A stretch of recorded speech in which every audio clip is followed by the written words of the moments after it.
Educa TV apresenta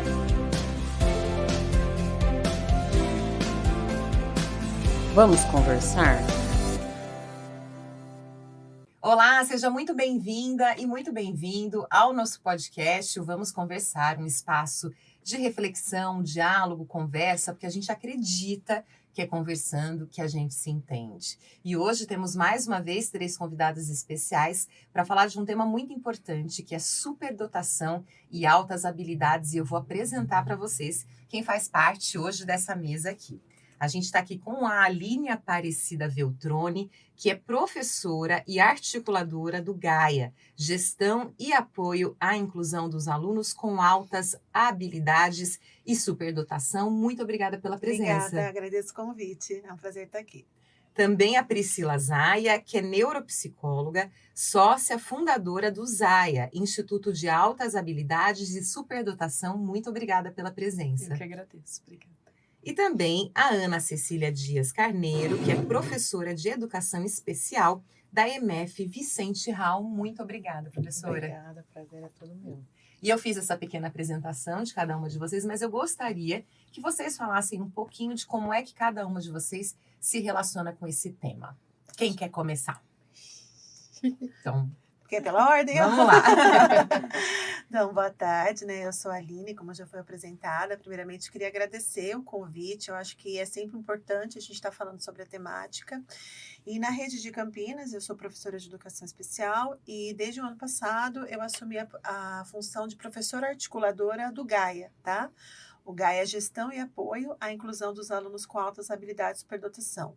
Ele é um serviço, na verdade, do Núcleo de Educação Especial. E o nosso objetivo é trazer a visibilidade do tema para as escolas, para os nossos professores, né? O que é altas habilidades e superdotação, né? O que são, qual o papel que a escola tem nesse processo de identificação, que caminhos nós podemos percorrer e também garantir o atendimento educacional especializado. Na rede de Campinas, esse atendimento é tanto na sala de recurso multifuncional, que tem espalhado pelas escolas, e desde maio desse ano, a gente está constituindo o serviço do GAIA mesmo, de atendimento em propostas de enriquecimento e suplementação curricular para os alunos da rede municipal de ensino. Né? Então, assim, é trazer essa política, é solidificar essa política no município de Campinas, identificar esses alunos, conversar sobre ele com as equipes pedagógicas e garantir o atendimento educacional especializado, né? Principalmente focando na suplementação e enriquecimento curricular desses alunos. Então, brevemente, esse é o trabalho do GAIA. Muito bom. E você? Conta pra gente. Bom, eu sou a Priscila, a minha formação de base é psicologia, e aí a minha trajetória com altas habilidades começou na área acadêmica, na iniciação científica durante a graduação, depois eu fui para o mestrado para estudar mais esse tema, e comecei a construção de uma escala para identificação de características nessas crianças.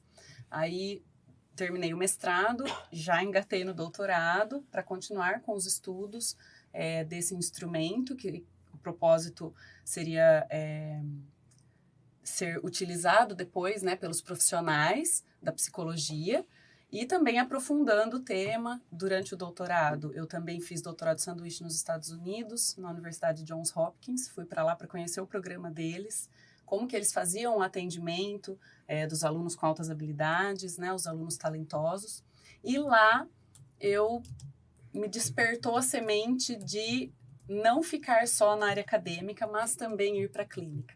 E aí, em 2019, eu defendi o doutorado e fui para o atendimento, para o processo de avaliação clínico dessas crianças, adolescentes e adultos com altas habilidades. E aí, desde então, eu tenho atuado, depois me especializei em neuropsicologia, e aí eu tenho atuado, né, nessa demanda de identificação, então, na demanda clínica, ajudando as famílias, né, e os indivíduos a se identificarem. Então, as características que você apresenta são características associadas às altas habilidades de superdotação ou não, é uma dupla condição. Então, todo esse processo de avaliação, de identificação. Esse ano, a escala que eu comecei a construir lá no mestrado foi aprovada pelo Conselho Federal de Psicologia e agora ela é comercializada já, então já pode ser usada pelos profissionais também para auxiliar nesse processo. E em 2020, no meio também de toda essa caminhada, me encontrei com mais 2 profissionais que também trabalham com altas habilidades e nós fundamos o ZAIA Instituto de Altas Habilidades, que hoje, além dessa linha da identificação, tem também a linha da intervenção na psicologia e na psicomotricidade. Então, a gente faz todo o olhar pós-identificação, né? Todas as intervenções que esse indivíduo precisa, a gente oferece individualmente, em grupo, e também temos o apoio às escolas, né? Quando é necessário, a gente tem também agora, que começou esse ano, o ZAIA Educacional, que aí são outros profissionais que também atuam. Então, é uma atuação bem ampla, com vários olhares para tentar, né, auxiliar o máximo que a gente puder a vida desses indivíduos, dessas famílias. E também, como a Aline falou, dando visibilidade à temática, né, que aqui no Brasil ainda precisa, né, aparecer mais. E eu acho que, até aproveitando também já a minha apresentação, para agradecer por isso. e a importância desse nosso papo A divulgação, aqui. né? Então, vamos falar bastante sobre isso. Sim. E você, Ana Cecília? Então, a minha trajetória, inclusive na rede, eu entrei como professora, eu era professora adjunto de ciências e também tenho habilitação em matemática. E quando eu vim para a educação especial, em 2020, que eu fiz o concurso e tomei posse, eu quis emprestar um pouco esse meu olhar de sala de aula, meu olhar de intervenção com o aluno.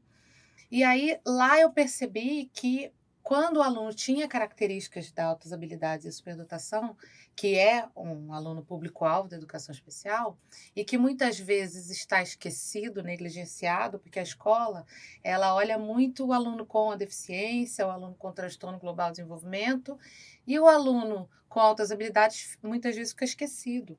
O professor não sabe nem como intervir, como propor um enriquecimento curricular no dia a dia da escola, né? Sem ter que usar o serviço da sala de recursos, que é um serviço individual, no contraturno, quer dizer, completamente diferente a interação com a sala, né? Com os seus colegas, com os seus pares. E aí eu percebi que eu meio que já fazia um certo enriquecimento curricular sem perceber com esses alunos que nem tinha diagnóstico, porque a gente também não falava tanto disso, mas que as pessoas percebiam, e eu talvez percebesse também, que tinha essa habilidade em alguma área, em algum campo. E acabei fazendo uma especialização em altas habilidades, porque foi o tema que eu achei que na rede tem muito professor da educação especial que é especialista em deficiência visual, deficiência auditiva, e na questão de como trabalhar com o autista, né? E até com alguma deficiência, e tinha muito pouco ainda sobre altas habilidades e superdotação. E começamos a pensar, inclusive no Vicente Hall, que nós temos já alguns alunos com diagnóstico, agora estamos trazendo mais alguns, né? Estou mandando tudo para a Aline. Tem bastante. Inclusive agora uma menina, né? Que a gente brinca que falta a identificação de meninas, né? Acho que depois a gente podia falar sobre isso. Eu quero falar sobre isso. Ela terminando. E aí a gente começou a trocar figurinha, né, Aline? E pensar juntas como é que a gente atende mais do que isso, como é que a gente traz essa cultura para os professores do regular. Tanto os pedagogos, né, de Fundamental 1, quanto Fundamental 2, os especialistas. Como é que a gente traz, que não é um bicho de 7 cabeças, que o aluno não morde, né? Que ele não é super-herói, que ele não é bom em tudo. Gênio. Que ele tenha... Exatamente. E que ele vai te dar uma surra, né? Digamos assim. Pedagogicamente, que não é nada disso. Pelo contrário, quando ele se sente estimulado, porque ele se sente ouvido na área dele, ou até provocado numa outra área, ele responde muito bem. Então, a gente tem trazido isso para as escolas, né? Existe um percentual de população, existe algum índice que aponte quanto, por exemplo, das pessoas, não sei se população mundial, tem altas habilidades? Normalmente são 5%. 5%. Quando a gente vai para uma linha mais tradicional, que é o quê, né? É um olhar mais baseado em número de QI, um olhar mais, vamos pensar em altas habilidades intelectual. Então, essa linha mais... A gente usa essa palavra tradicional para, né? Que acaba sendo a mais conhecida. Então, seriam 5%. Mas se a gente amplia esse olhar, né? A gente tem aí de 10% até... Tem autores que falam até em 20%. Da população, quando a gente amplia para a área criativa, artística, dos esportes. De liderança. De liderança. E porque eu já vou engatar aqui uma pergunta, porque também tem isso, né? Porque eu, por exemplo, sou da década de 80, criou-se aquela coisa que era assim, todo mundo queria ser superdotado, porque parecia que a vida da pessoa ia ser fácil, ia decorar tudo, né? ia resolver tudo, ia passar de ano sem estudar. E, na verdade, hoje a impressão que eu tenho, claro, não sou especialista, mas é que essa superdotação, a pessoa normalmente tem uma habilidade em alguma área ou algumas áreas. Exatamente. Como é que é isso? Eu acho que isso é bem importante, porque nas escolas, né, quando a gente fala dessa identificação nas escolas, essa é um pouco a nossa linha teórica, a nossa perspectiva, né?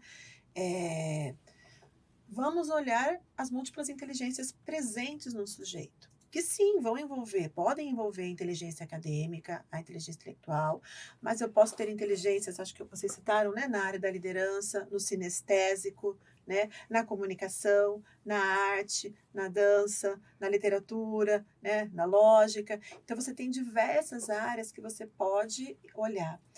E aí você esbarra muitas vezes nessa visão, na busca da visão mais tradicional, somente ela. Ela é super importante, eu acho. A gente tem que reconhecer, tem um histórico que ela é muito importante. Mas se na escola eu fico presa só a isso, muitas vezes o potencial criativo eu não identifico nos alunos. Né? Eu fico presa a uma nota, entendeu? Isso. A um conceito 10, sempre. E possivelmente até um aluno muito criativo, ele não vai me apresentar um 10 na escola, né? Muitas vezes você vê a criança, por que eu copio se hoje tem celular? Por exemplo, eu bater uma foto, né? Qual o sentido de eu fazer isso, né? Tem várias experiências, exemplos que a gente podia contar, mas de alunos mesmo que perguntam para os professores, questionam por que aprender aquilo, né? Eu tenho um aluno lá, a gente tem que frequenta igual, que ele gosta muito da disciplina de arte. Ele é um grande questionador com o professor na escola. Mas por que eu não aprendo teatro na disciplina de arte? Eu quero fazer comunicação, eu quero fazer enredo, eu quero fazer figurino, né? E assim, em termos de rendimento acadêmico, você não vê aquele clássico, uma grande nota, mas você não vai ter 10 em tudo, Priscila, exatamente. Mas você vê esse desenvolvimento, essa curiosidade. Então, assim, pode aparecer. E como também podem aparecer, sim, aqueles alunos, né? Em termos acadêmicos, que estão muito avançados e a gente precisa olhar também. Então, quando a gente traz essa discussão para as escolas, porque o Gaia, ele tem um braço muito forte que eu falo que é o viés da formação. Trazer para os profissionais, para as escolas, esse viés formativo, informativo da visibilidade. E aí lá a gente discute muito isso. Quem são esses alunos? Que conceito nós, enquanto educação, podemos, né? Nós utilizamos, quero dizer, que instrumentos a gente pode utilizar. A gente tem alguns protocolos de observação disponível para as escolas, para que elas possam indicar esses alunos que apresentem o perfil de altas habilidades por dotação. Mas dentro desse conceito, né? Principalmente das inteligências múltiplas. É algo que a gente usa bastante, né? No campo da educação. Pensando nessa linha, né? Acho que até complementando, esse olhar que você falou, né? Então, a vida do superdotado vai ser muito fácil. Então, a gente precisa, primeiro, tirar esse estereótipo, né? De que ser superdotado é ser perfeito, é ser gênio e bom, tirar 10 em tudo na escola. E aí, ampliando... Ou só em matemática, que nem o Einstein, o Stephen Hawking, né? Então, tirar, né? Uma romantização, né? Desmistificar, né? A gente fala que trazer a visibilidade para a superdotação começa desmistificando muita coisa que já existe, com esse olhar que a Aline trouxe, bem ampliado. E aí, a partir disso, entendendo que esse indivíduo, se ele estiver acolhido, se ele estiver em um ambiente onde ele se sinta bem, ele se sinta visto como ele é, e não como encaixado dentro de um mito, aí ele vai poder, a gente fala, né, o potencial vai florescer. E aí sim, ele vai poder ficar bem e chegar na fase adulta, se ainda estiver na infância ou na adolescência, bem, né? Aí essa frase, né, o superdotado vai ter uma vida... Vai, porque ele é um ser humano, mas para isso os desafios podem ser muito grandes, dependendo do ambiente onde eles estiverem inseridos. É isso que você trouxe, né? Do questionar, eu acho que é um grande, na verdade, eu acho que é um grande desafio para as escolas, agora falando mais da educação de modo geral, acolher esse aluno e também de lidar com essa coisa do desafio, né? Hoje, a gente vê até, eu acho que mais até um pouco nas escolas da rede particular, essa coisa de procurar diagnósticos, né? De falar que a criança tem o transtorno opositor, ou que é isso, que é aquilo. Então, e não é uma coisa ruim necessariamente, é porque a pessoa, né, a escola tem intenção, claro, de entender aquele aluno para poder acolher, né? Mas essa coisa do questionário, eu imagino que seja difícil para a escola conseguir lidar ali com aquele aluno.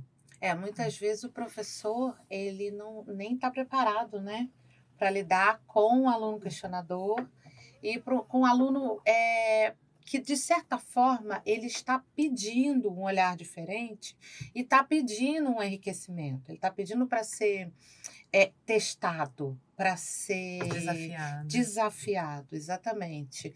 Então, por exemplo, um aluno nosso lá no Vicente Hall, que tem altas habilidades, em todos os conselhos eu escutava sempre. Ele nem era do meu período, então não conhecia, mas a gente fica nos conselhos todos, né? Justamente para fazer essa sondagem, falava, ele é terrível, ele não para quieto, ele é muito levado. E o que a gente falava, ele está desestimulado, ele está inventando, porque o que dão para ele fazer, para ele é banal. Ele faz assim 2 minutos. E muitas vezes é uma inteligência que não liga tanto para a questão do registro, que é o que leva tempo, que toma, e aí ele responde tudo super rápido, verbalmente, a cabeça dele já está 3 passos na frente e o professor ainda está naquele modo igualzinho para todo mundo, né? E um pouco arcaico, né? De botar tempo para tudo. Então, 50 minutos de cópia, a lousa inteira de cópia, aí vai fazer 3 folhas de prova. E ele já está lá na frente. E ele não quer registrar, muitas vezes. Ou ter que fazer o cálculo do jeito que foi ensinado e não poder botar só o resultado. Mas como que você chegou nisso? Eu fiz aqui na minha cabeça. Não, mas você tem que registrar o seu pensamento. Sim. Como? Se eu pensei assim e agora eu já tô lá, pensando em outra coisa. Então, como que eu vou registrar aqui? Se o tempo que eu tô levando para registrar aqui, a minha cabeça já tá, tá lá na frente. Na superdotação, a gente tem um conceito que a gente fala que é a sincronia do desenvolvimento. Assincronia. Então, não é que entra bem no que a Ana Cecília trouxe. O funcionamento cognitivo desse indivíduo, ele é sempre, muitas vezes é por aí, né, que a gente até percebe a superdotação, ele é sempre avançado. Sempre está à frente do desenvolvimento cronológico. Porém, o indivíduo, ele não é só a parte cognitiva. Sim. Ele tem os outros aspectos, motores, sensoriais, emocionais. Então, por exemplo, pegando o exemplo que a Ana Cecília trouxe, o tempo da cópia, né? Então, por que eu tenho que ficar registrando? Então, a minha cabeça pensa muito rápido, eu encontro soluções rapidamente, eu resolvo tudo isso que o professor trouxe rapidamente. E eu tenho uma memória fotográfica maravilhosa. Exatamente. Eu então, já armazenei tudo aquilo, já está tudo aqui. Aí, a minha parte motora não necessariamente é tão rápida quanto a minha parte cognitiva. Então, para eu parar, sentar, pegar um lápis perder o pensamento, escrever, tem tudo isso. Tem o tédio, porque eu tenho que estacionar um pouco esse pensamento. Sim. E tem realmente essa assincronia, por isso que chama assincronia, que são as lacunas. O cognitivo corre, mas o motor não. E aí tem o emocional, que ainda às vezes tem uma imaturidade, não sabe lidar com tudo isso.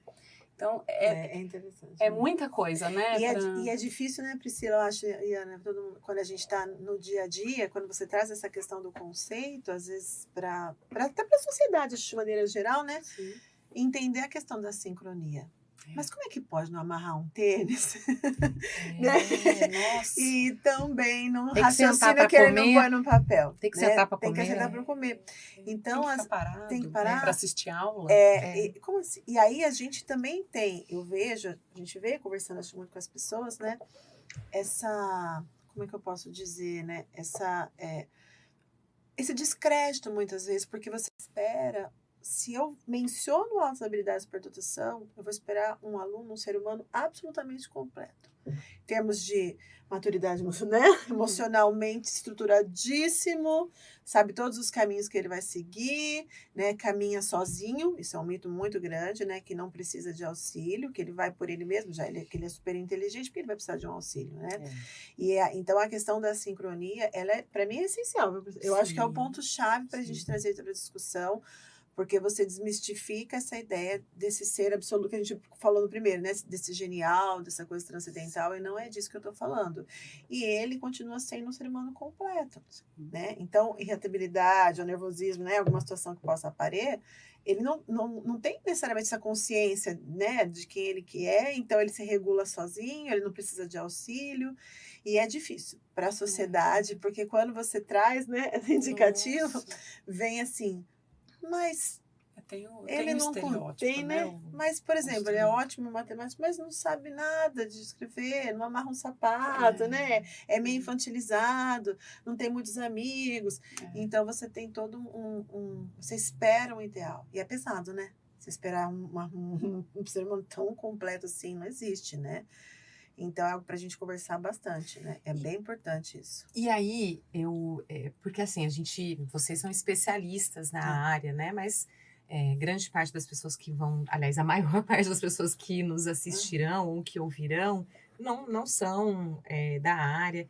Como é que existe uma forma de olhar para essa criança, para esse adolescente e perceber, de alguma forma, que ele pode ser uma criança superdotada, que possa ter altas habilidades? Há algo que seja mais evidente para ajudar mesmo quem está assistindo a gente a entender que, de repente, pode ser que precise procurar por um atendimento especializado? Existe alguma coisa que consiga fazer com que a pessoa acenda ali uma luzinha?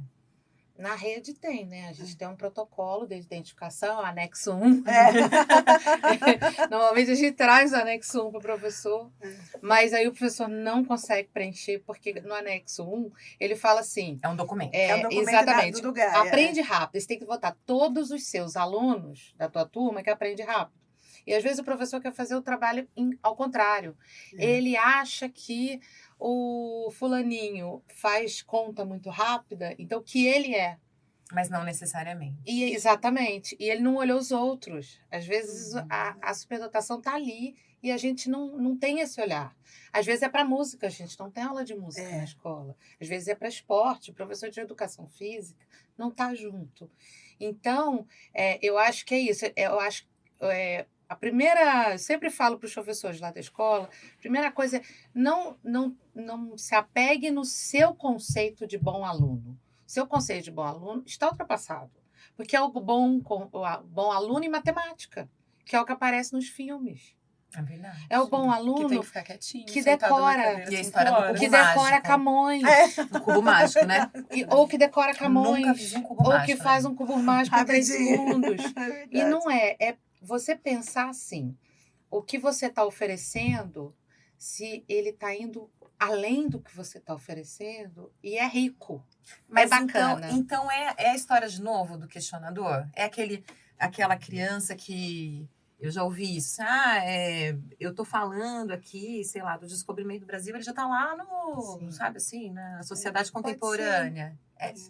A sede de aprender também, eu acho que tem um amigo meu, inclusive ele na vida adulta, ele fala muito, do momento que eu nasci até hoje eu tenho essa gama por aprender, principalmente os tópicos que lhe interessam. Sim. Então, essa busca da aprendizagem. É a história do hiperfoco. Eu acho seria um pouco sim, a questão do foco, da área de interesse, né? Acho que eu diria, né? Seria talvez mais adequado.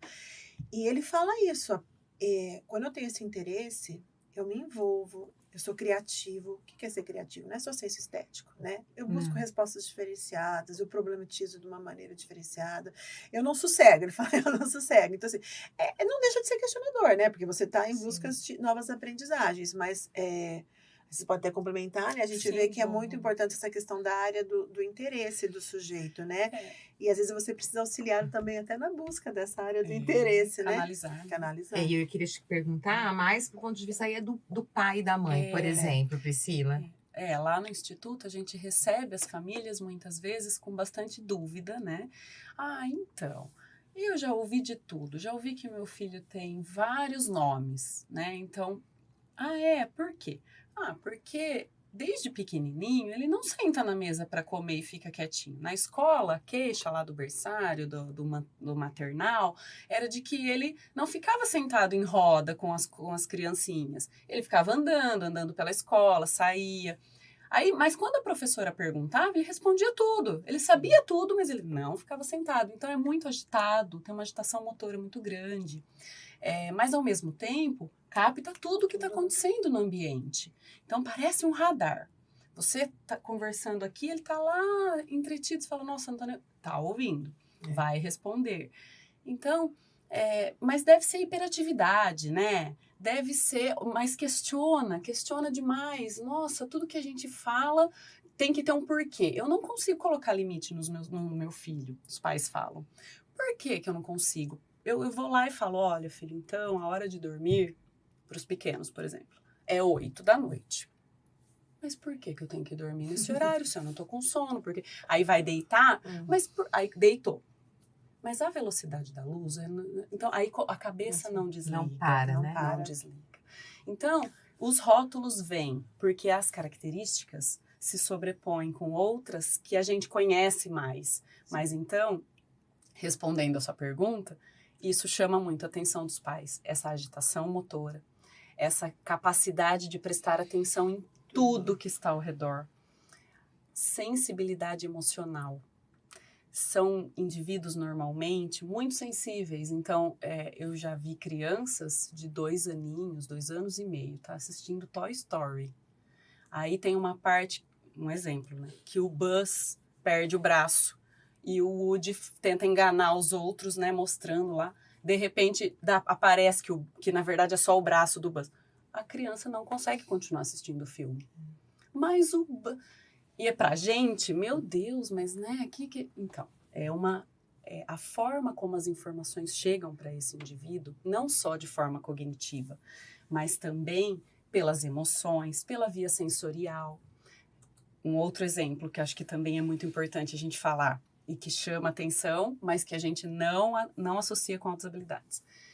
Meu filho não consegue usar meia, não usa roupa, não coloca cueca. A minha filha, ela, nossa senhora, qualquer tecido na pele não fica, né? Não consegue colocar a mão na comida, não?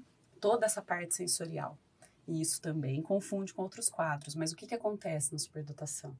Como eu falei, o radar que está prestando atenção em tudo, cognitivamente, também está passando pelas vias sensoriais. Então, todas essas características que normalmente a gente não acha que são da superdotação, são. Então, eu acho que o alerta, para quem está assistindo, ouvindo, é esse. Na escola, serão os indivíduos que muitas vezes não vão atender o padrão do aluno nota 10 em tudo e que fica sentadinho na primeira carteira. Não só, podem ser esses também, mas não só eles. E em casa, aqueles que os pais ficam de cabelo em pé e quando vão em algum lugar, ouvem. Você não põe limite no seu filho, né? O que está acontecendo? Precisa prestar atenção, porque... Então, essas características todas são também de todo esse funcionamento muito avançado. Dessa sede de aprender, dessa memória, dessa rapidez de aprendizagem. Tem a questão também da dupla excepcionalidade.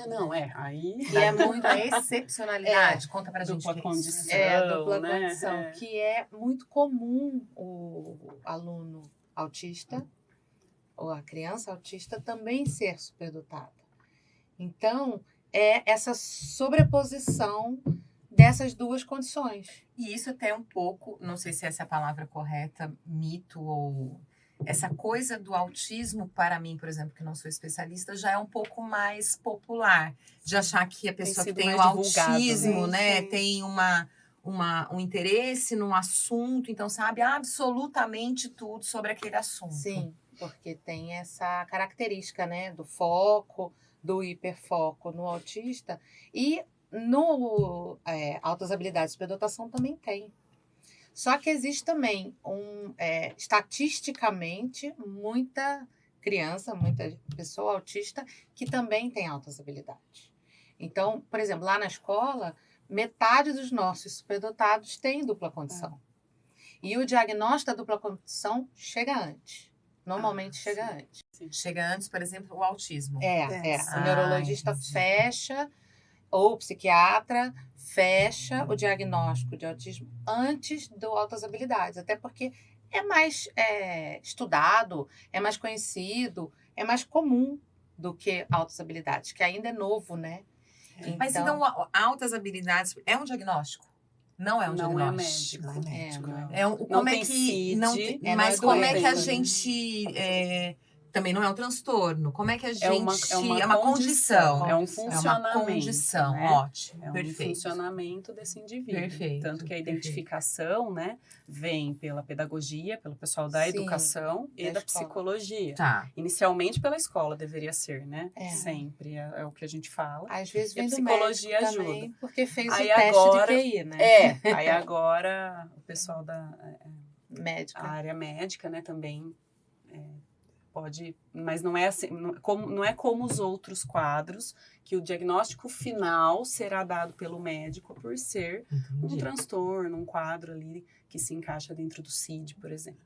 No caso da superdotação, não. Então, pode ser identificado, tanto que a gente nem fala diagnosticado. Não fala, né? Identificado. Fala Identificado, É. perfeito. E nesse sentido do identificado, vocês começaram a falar da história das meninas. Uhum. Alguma vez eu li em algum lugar que há uma maior incidência em meninos. Não tem Sim. mais nada a ver, ou tinha a ver, ou eu li errado. Olha, vou... Infelizmente, Eu você li tá certo. eu li certo. Mas tá errado. Não existe incidência. Não É, existe. mas- Não tem não- comprovado Não, isso. não, com certeza Tá. não. Mas Mas explique, é o então, olhar. de onde vem essa história. Olha, É o olhar da sociedade. Social, É olhar social. cultural. É. E ele é verdadeiro um pouco, É. porque assim, Estamos falando de machismo aqui? Sim. olha, É. vamos pensar juntas Vamos lá, então, então. né? Sim. O GAIA, acho que só complementando um pouco essa última pergunta, o serviço Por do GAIA, favor. justamente, ele vem potencializar essa identificação das escolas, né? Então, quando a Ana traz os protocolos de identificação, realmente nós temos alguns protocolos que são protocolos de observação, né? Sim. E que se eles conseguem conversar com avaliações externas, melhor ainda, né? Sim. Que a gente se complementa, mas a priori a gente tem esse olhar da educação mesmo, que o professor vai perceber tudo isso mesmo. Criatividade, habilidade acima da média, interesse nos seus alunos, e eles vão ser um indicativo para nós, justamente para a gente organizar a prática pedagógica, tá? Na escola, a função de identificar é dar atendimento educacional. Seja no turno do aluno, muito bem lembrado, Ana, como você O falou, enriquecimento o curricular. enriquecimento curricular noturno, como Sim. na sala de recurso e também no espaço do GAIA, né? E aí, vindo para a sua segunda pergunta, estando à frente do GAIA, a gente acompanha todos os processos de identificação que vem ocorrendo na rede de Campinas, né? Sim. Eu não vou falar, não existe nada comprovado, mas eu tenho uma média, ou é que muda muito, mas assim, vamos supor, de 38 identificações, provavelmente eu vou ter 36 meninos e 2 Nossa. meninas, né? Sim. E aí isso nos assusta um instituto pouco, né? também. Também, Lá né? na escola, nós identificamos um menino, né, no ano passado. Isso, E aí, quando ela me trouxe, ela e a Isadora, né? isso. Também professora da rede, me Aham. trouxeram isso. E eu falei, gente. A gente até E a gente, vibra eu fui quando- olhar, a gente só tava olhando os meninos. Só os Porque meninos. é quem os professores chamam. E eu falei assim, curioso, né? A menina é boa, não faz mais do que obrigação. E... É. O menino é bom, é superdotado. É verdade. Então, Ou o menino dá trabalho. É. Não, É ou uma bagunceiro. menina questionadora, ela é problemática. sim. Aí ela Né? Ela é mimada, ela vai ter ela alguma coisa. ela não tem É. limites. Mas Aí, não superdotação. nos TD6, eu Não, comecei a falar, não agora mesmo. eu não olho mais O que é menino. TDC? O tempo pedagógico coletivo Tá. com os professores. Uhum. E a gente começou a brincar, falou, a gente agora dá uma paradinha Olha as na meninas, observação né? dos meninos porque a Ah, gente pras precisa de meninas. representatividade. Isso, né? E vamos para as meninas. E assim, 2 semanas a gente já tinha umas 3. Ah, E agora tem uma que está fechando, né? Realmente até a brincar na indicação. Cecília, vai, Ana, Tô mandando, tô mandando a menina para ela. Quer dizer, foi muito rápido, porque aí a gente É. mudou o nosso olhar. Mas isso Institucional. acontece até nas famílias. Às vezes eu Sim. recebo, a família vem, tem 2 filhos, um menino e uma menina. Ai, meu filho. Porque o meu filho... E sua filha? Tá tudo bem. Aí depois, aí eu sempre cutuco, né? Eu falo, olha, então tá, vamos atender, né? Vamos olhar a demanda, vamos fazer a identificação e tudo mais. Quando termina, a família se acalma, né? Que agora, então, organizou a questão do filho que estava ali, né? Mas deixando angustiada, eu falo, vamos olhar para ela. Ah, mas será? Vamos. E aí tem superdotação ali também, porque tem o componente Eu genético. ia perguntar. Tem, Né? Tem o perguntar. componente genético. sim. Então, isso acontece com os pais também, muitas Sim, vezes. Nossa, então, peraí, tem componente genético, então... Mas aí, aí também, deve ser do pai, né? Nunca é da mãe, né? Não, vamos olhar para Nunca você é da também. mãe. E aí, muitas vezes, né? Então, a gente precisa ir mudando esse olhar. Como é importante isso que vocês estão dizendo, porque de fato as nossas meninas, a gente sempre olha com um olhar mais meigo do cuidado, né, da habilidade ali para lidar com as pessoas e às vezes as habilidades intelectuais a gente acaba deixando de lado, né? Sim. E me digam uma coisa, e aí com tudo isso eu imagino que eu quero entender melhor, e aí um pouco até mais na rede, né? Porque vocês são da educação.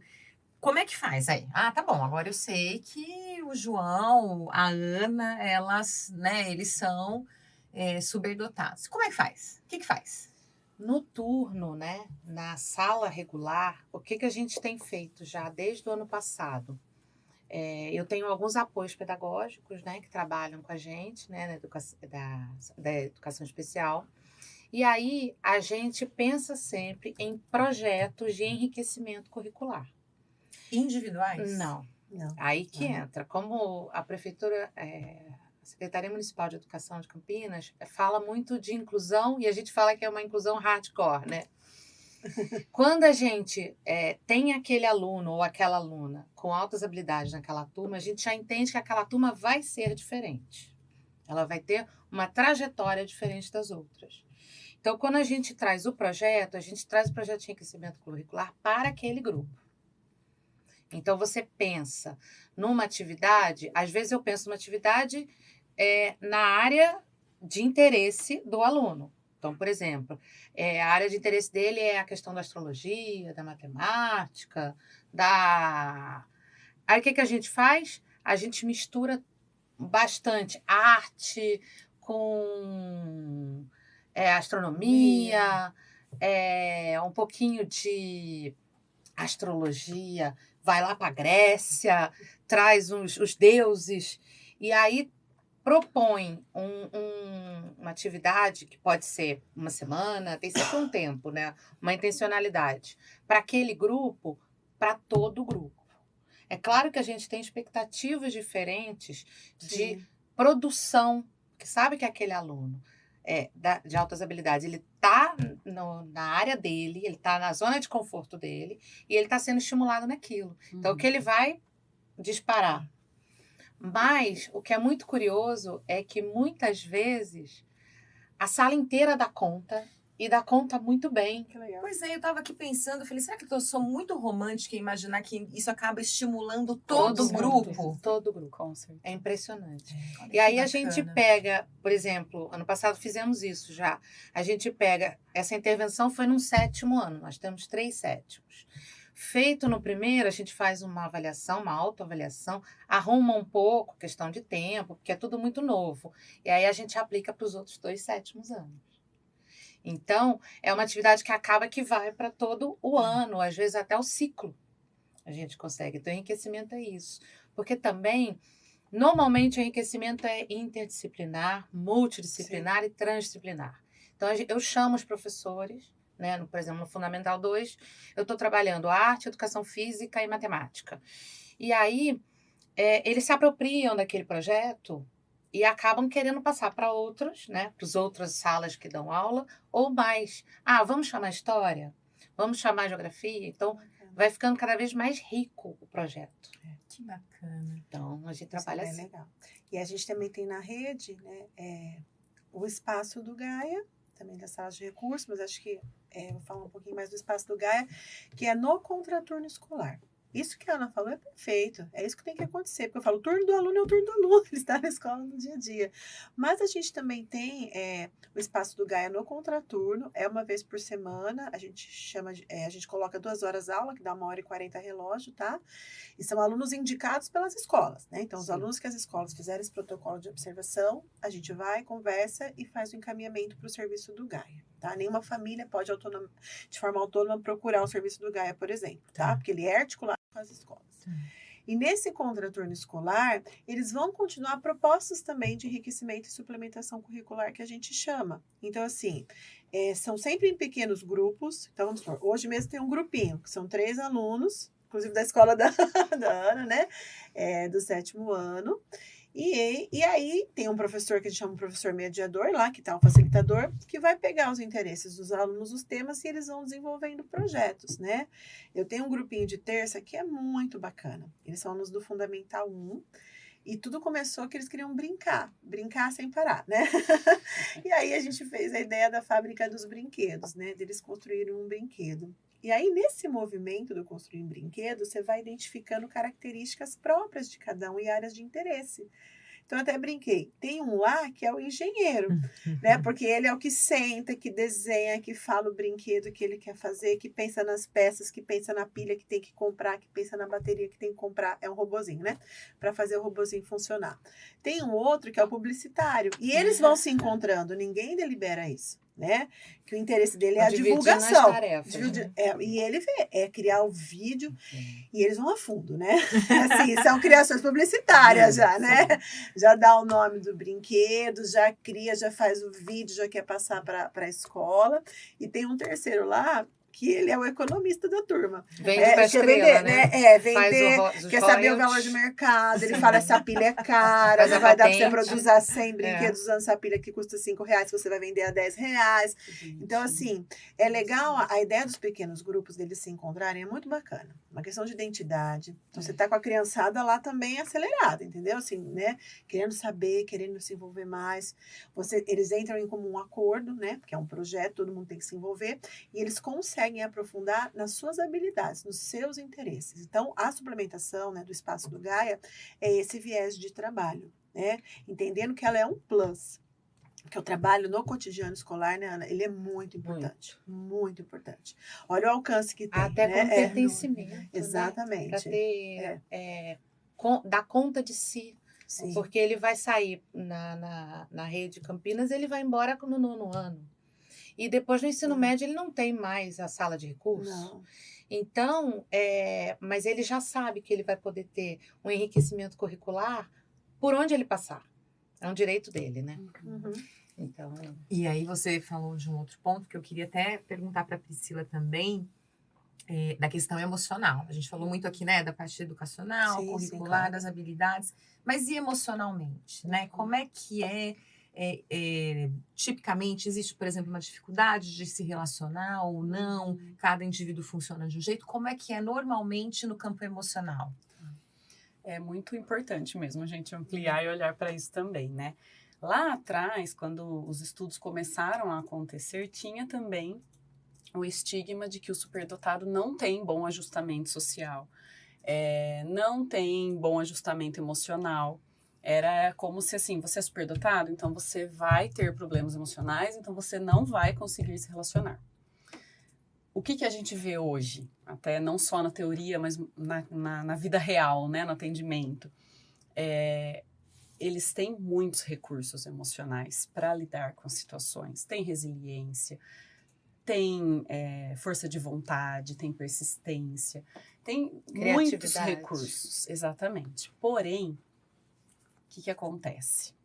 Várias coisas, então, questões individuais e questões externas. Individualmente falando, existe a assincronia do desenvolvimento, que vai fazer com que ele tenha essa lacuna entre o potencial cognitivo que está lá na frente, mas aí eu estou num grupo onde os meus pares, a maioria deles, não me acompanham cognitivamente. Então, como que eu me relaciono com esses pares se eu quero falar de um assunto muito aprofundado e os meus colegas não têm interesse? Então, como equilibrar tudo isso socialmente? E aí, como que eu me sinto em relação a essa exclusão ou a essa dificuldade de me aproximar? Então, a sincronia acontece nesse âmbito. E também tem os fatores externos que fazem com que tudo isso que ele já sente, muitas vezes fique potencializado. Porque se o ambiente não está preparado para entender esse indivíduo, não está preparado para compreender tudo isso que elas estão falando aqui, vamos pensar no ambiente escolar, já que a gente está aqui nessa interface. Nunca se ouviu falar, né? Muitas escolas me falam, eu nunca tive um aluno superdotado. É impossível não ter Com rede particular, quando eu fazia certeza pesquisa, eu chegava nas escolas para fazer pesquisa.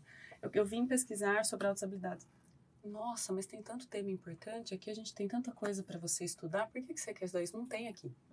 Então, se a gente tem um ambiente assim, que não está preparado para lidar com esse tipo de indivíduo, essas questões elas vão se potencializando. Sim. E aí, sim, pode ser um indivíduo que vai ter dificuldade de se relacionar, pode ser um indivíduo que vai ter questões emocionais, sintomas de ansiedade, sintomas mais deprimidos, oscilação de humor, sim. Mas isso não é uma característica da condição. Isso é, na verdade, falta de acolhimento, falta de conhecimento, falta de suporte. Então, o que a gente muitas vezes faz no instituto? A gente identifica, né? A maioria das vezes a porta de entrada é a identificação, porque está ali um monte de dúvidas, o que está acontecendo. E o pós-identificação vamos fortalecer emocionalmente esse indivíduo. Então, mostrar para ele quem ele é, como ele pode se relacionar com os outros e com ele mesmo. Então, construir a identidade. Organizar, e aí entra a psicomotricidade, né? Organizar essa assincronia, então tentar aproximar essa lacuna que tem entre cognitivo, emocional, social, motor, sensorial, também para esse indivíduo, junto com essa intervenção da psicologia mais de construção da identidade, se conectar com ele mesmo. E aí, a partir desse fortalecimento interno, ele vai poder usar esses recursos quando ele estiver num ambiente que a gente sabe que vai acontecer ainda, infelizmente, de forma frequente, um ambiente que não estiver preparado para ele. Então, uma das grandes características desse indivíduo é a sensibilidade emocional, sensorial, tudo chega de forma mais sensível, né? E mais potente, intensidade. Né? Eu falo para os tudo pais. É potente. Sensibilidade e intensidade caminham de mãos dadas na superdotação. Então, não é só inteligência. Tem todas essas outras características que a gente está aqui falando desde o início, mas, basicamente, sensibilidade e intensidade. Então, a gente precisa entender, não necessariamente ele é depressivo, ele é ansioso, ela nas meninas principalmente, ela é depressiva, né? Chora com tudo, é ansiosa. Não é um quadro instalado. Então, eu acho que pensar no mundo emocional do superdotado é pensar em como fortalecê-lo individualmente, em como preparar os ambientes onde ele estará. São dois polos aí que a gente vai tentando, né, equilibrar. E essas crianças vão ser adolescentes que sentem uma necessidade enorme em pertencimento. Com certeza. Em estar homogêneo com os seus colegas. Sim. E muitas vezes, quando a gente traz esse estereótipo, a gente já está pondo para fora, né, do grupo essa pessoa, já está excluindo ela, né? E aí ela chega na adolescência com essa questão, né, da sensibilidade, e tudo é muito potente, né? Tudo é muito superlativo. Né? Tudo é muito. Como eu imaginava, a gente rendeu, mas eu não posso chegar ao fim sem fazer uma pergunta que também ficou aqui me afligindo um pouco. Porque a gente está falando da rede municipal, sim, e que bom que a rede municipal está olhando para isso. A gente está falando do instituto, que é um instituto privado, imagino. Mas e aí na rede pública? Tem caminho? Como é que faz? Ainda não. E eu sei que, de modo geral, infelizmente ainda no Brasil, de modo geral, não só em Campinas, a gente não tem ainda, né, os equipamentos e o orçamento, enfim, necessário para olhar para a saúde mental de modo geral. E para os superdotados? Priscila. Realmente é uma construção a ser feita, né? ainda, eu acho, assim, né? Se a gente pensar em termos de atendimento no serviço público, até do acolhimento da área da saúde, né? São investimentos, eu acho que e é importante porque a gente se discute muito esse conhecimento. Agora, a gente vem tentando trazer para a educação, né? A psicologia também, acho que é uma construção, né, Priscila, que vem sendo feita. Então, assim, é trazendo o tema, é provocando, uma vez que, às vezes, vamos pensar no serviço de saúde público, né? Uma família que procure o serviço com um indicativo, talvez, que alguém trouxe, pedindo um auxílio. Então, vai forçando as pessoas a estudarem, a buscar, tá? Mas eu vejo ainda como uma construção, né? Uma construção importante a ser feita. Acho que as famílias aí, elas têm um papel bastante importante nessa construção, né? Requerer os seus direitos. Requerer. Então, é uma construção que vem sendo feita, né? A gente fala do lado da educação, né? Que eu acho que vem caminhando. É um grande avanço. Eu acho que a gente tem que reconhecer isso, sim. Foi um Sem grande dúvida. avanço. Acho que está uma perspectiva muito legal. O município de Campinas, né? Vem trazendo esse grande avanço, vem investindo bastante. A gente acabou não falando também, mas ocorrem na rede formações. Sim. Esse ano são 3 grupos de formação, sabe? Para os profissionais da rede, em altas habilidades para educação. Então, vem investindo bem, né? Nesse sentido. Aí vamos torcer que logo essa construção ocorra também, né? Eu acho que é bastante importante. Isso é o que eu conheço, né? Não sei se vocês têm algum eu acho diferenciado. Que a nível Brasil, né? Pensando em rede pública, o que a gente tem são os NAS, que são os núcleos de atendimento às altas habilidades de superdotação, que são do governo federal. Ótimo. Existem, na teoria era para existir um em cada estado. Tá. Mas isso foi instalado em 2005. Mas hoje já não está mais assim, já tem estados que não têm, o estado de São Paulo é um deles. Então, a gente caminha bem devagar nessa evolução, mas existem essas iniciativas. Outras iniciativas que existem, também que eu conheço, assim, nem vou citar nome para não correr risco de não esquecer de ninguém, mas eu sei que tem em lugares diferenciados do Brasil iniciativas de ONGs, né, que fazem atendimento. Trabalho assim, voluntário. Em algumas cidades, alguns estados também tem. Mas é bem assim, eu acho que passo de formiguinha e tem muita coisa a ser construída mesmo. Inclusive na faculdade, né? Das formações, tanto na né? formação, na faculdade de pedagogia, como na psicologia, em todas as áreas. Nas especializações para educação especial, quando eu estava fazendo a especialização, todo mundo da minha sala tinha que escolher um tema. Eu colei em altas habilidades. Lembrando um aluno meu que eu tive, né, da rede particular, e que os professores falavam assim, quando ele vier com esse papo de Deus, você põe para fora. E aí um dia eu fui dar aula para ele, e ele veio. Ele falou, eu vou provar para a senhora que Deus não existe. Olha só. E passou 3 anos, e a gente discutia altos debates na sala de aula. Encontrei com ele já adulto, já formado, ele falou, você não me convenceu, eu não te convenci, só que a vida me convenceu que Deus existe. Foi muito legal encontrar com ele depois e lembrar dessa conversa, né? Quando eu vim com altas habilidades, falando que eu queria fazer especialização nisso, eu fui a única da minha sala, da minha turma. Então, ainda é um tema que não sei se amedronta ou desinteressa, não sei, as pessoas não procuram.